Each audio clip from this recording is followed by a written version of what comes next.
reversed. Students study examples of the content first, then they make generalizations, leading to an understanding of the rule. The order of deductive learning is rule to examples. In inductive, it's examples to rules.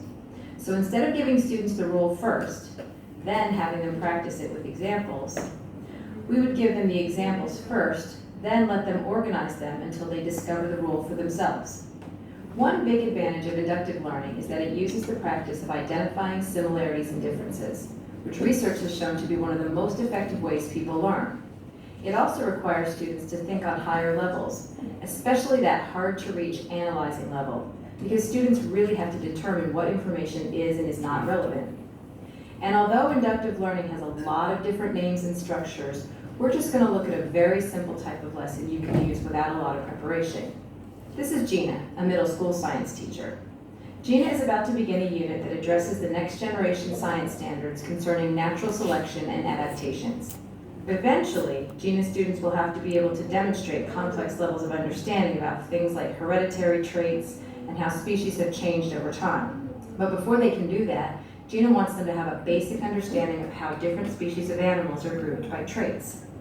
Now, she could just go about this in a straightforward way by showing them the basic taxonomy that organizes animals, and then having students do some sort of work that applies the concepts she just taught them. Instead, Gina is going to have her students learn about these groupings by exploring the animals and their traits first to see what conclusions they can come up with. Step 1 of inductive learning is to provide students with examples of the content. Now, I'm calling these examples, but you can also fill in this blank with keywords from the content, sample problems such as in a math class, or scenarios in a lesson about history or life skills, artifacts in a science, technology, or history lesson, images that illustrate certain phenomena or techniques, or sets of data. Gina starts her lesson by giving students these animal fact cards to study. Each card contains information on the animal's diet, size, coloring, habitat, and reproduction. Gina tells her class that they are going to consider how scientists organize animals in order to better study them. For this lesson, Gina will use 20 different cards. She has students work in groups. Each group will have its own set of 20 cards. Step 2 is to have students arrange the examples into groups. Gina tells her students that there is no one right way to group them, but that they should be thinking about the reasons why one way of grouping might be more useful to scientists. This group decided it would organize their animals by size. When students have placed their items into groups, have them give each group a descriptive label. The process of coming up with a label will further push students' thinking. You can encourage this by asking students to define their categories more specifically.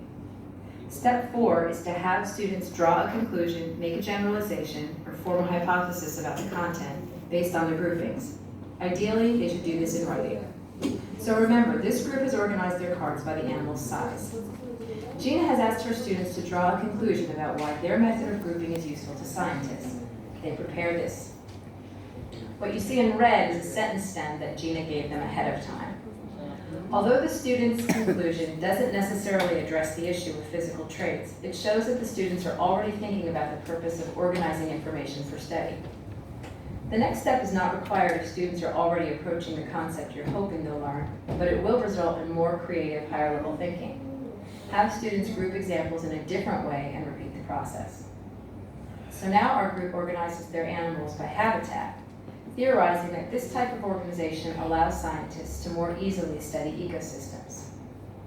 Eventually, some groups organize their animals by common physical traits, noting that some animals stand in their own categories. This is the concept that will help Gina's class ultimately understand the taxonomy that will form the basis for more complex discussions. She can now deliver a brief lecture or have students read about the taxonomy, keeping their other theories in mind and looking for evidence to support their conclusions. This strategy comes from Silverstrong and Perini's wonderful book, The Strategic Teacher. Click on the book cover to see all the strategies we have studied from this book, and thanks for watching.